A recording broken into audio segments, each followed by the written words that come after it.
Greetings. Communicating unfavorable results to parents requires skill, tact, and empathy. There is a way by which to do it that invites hostility and defensiveness, and a way that establishes collaboration and builds rapport. In this scenario, a student by the name of Oscar suffers from a highly insufficient reading skill and a grave lack of improvement. By banging our heads together until our brains seep through our ears, fellow cohort Jeremy and I have come up with the following plan. But remember that plans are only plans, not the outcome itself. A meeting must not be scripted, but come from the heart. We might organize a conference with parents via Zoom, if it is not possible to meet the parents in person. Although online meetings are useful when there is no other means available, or as a way to maintain more frequent contact, it is ill-advised for a first meeting or a meeting carrying less than savory details. That said, even the unsavory can be made more palatable with the application of sugar, honey, syrup, caramel, or those delicious dried bananas that are crispy and yet chewy when first taken out of the oven.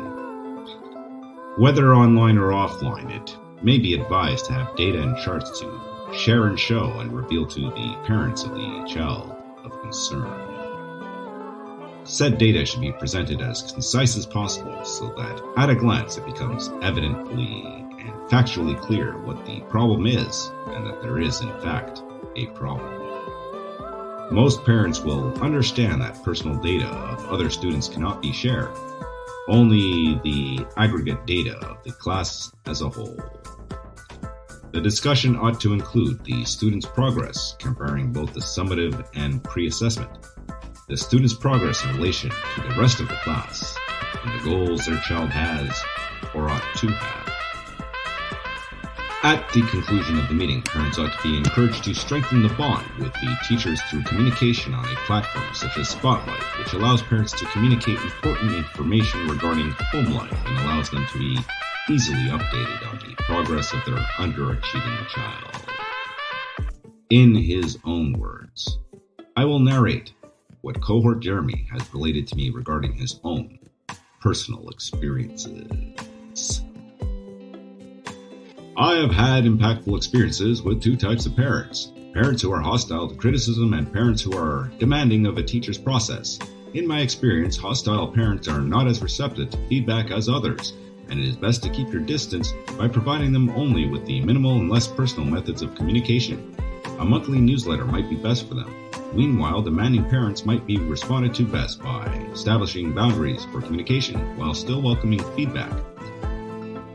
As for myself, I usually find parents are receptive to my feedback, but there are always those parents who think they know better than anyone else, as if having a biological child of their own immediately makes them experts on that child's well-being.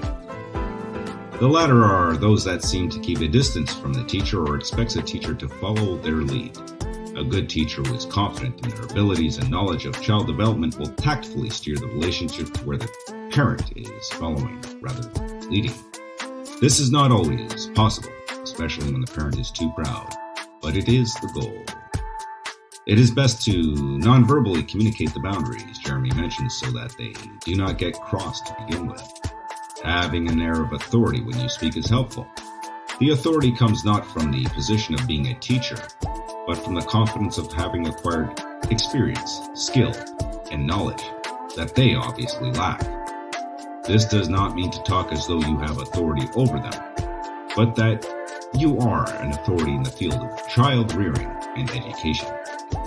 When it is clear that you care about and believe in their children, they will be more open to your suggestions and your criticisms. Thus, when criticizing, one should always start off with praise. This is advice I have given to parents when I met them for their own children. And it is advice I now give to any teacher who wants to criticize a parent's child or the parents themselves. The criticism can and should be said in such a way that it does not come across as criticism. What follows is a fictional script dealing with a fictional situation. No intentional reference made to living or dead real-life characters is intentional, and No offense to real-life characters that find themselves similar to said fictional characters is desired, at least not entirely. What follows is for presentation purposes only.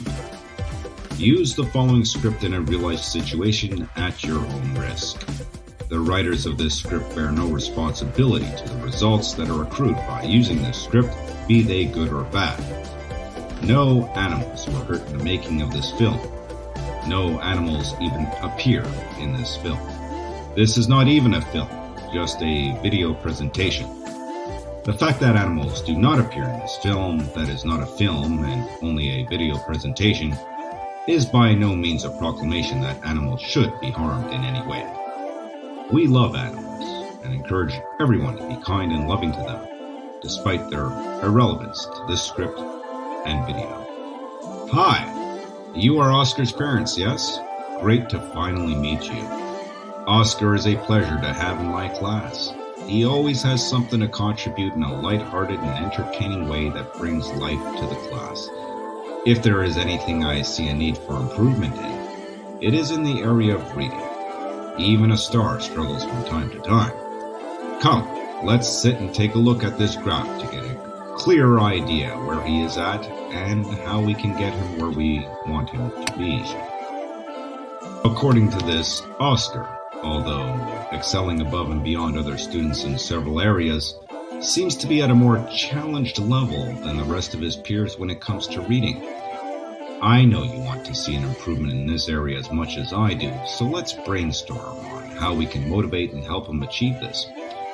Thus far, he is able to read about 18 words correctly per minute on the tests I give him, which is an increase from 15 words per minute at the beginning of the term, as shown here on this graph.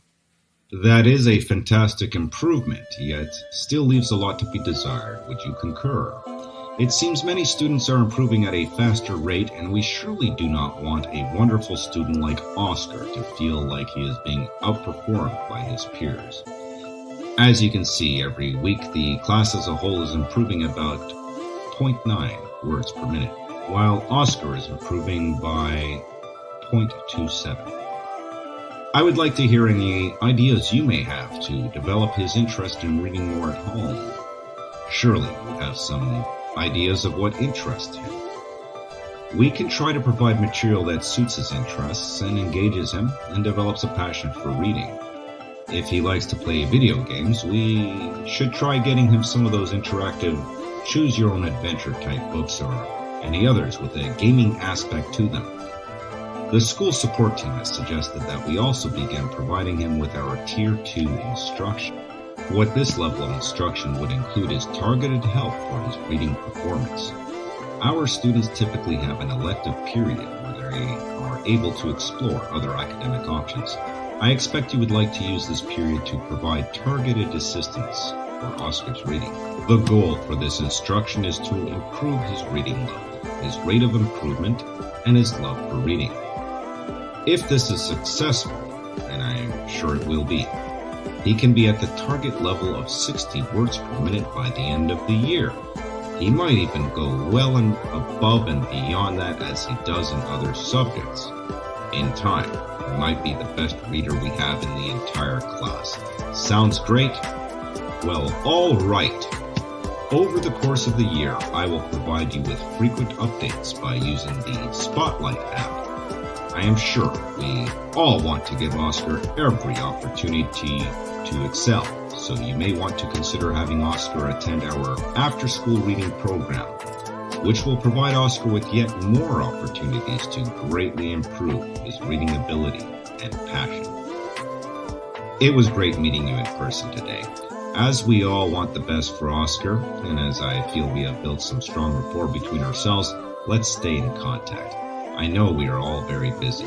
However, it will be nice for us and beneficial for Oscar that we communicate once or twice a week, either by text or a Zoom meeting when possible. I will give availabilities when they arise for you to choose from. You got a son to be proud of there, and I can see where he gets a lot of his charm from.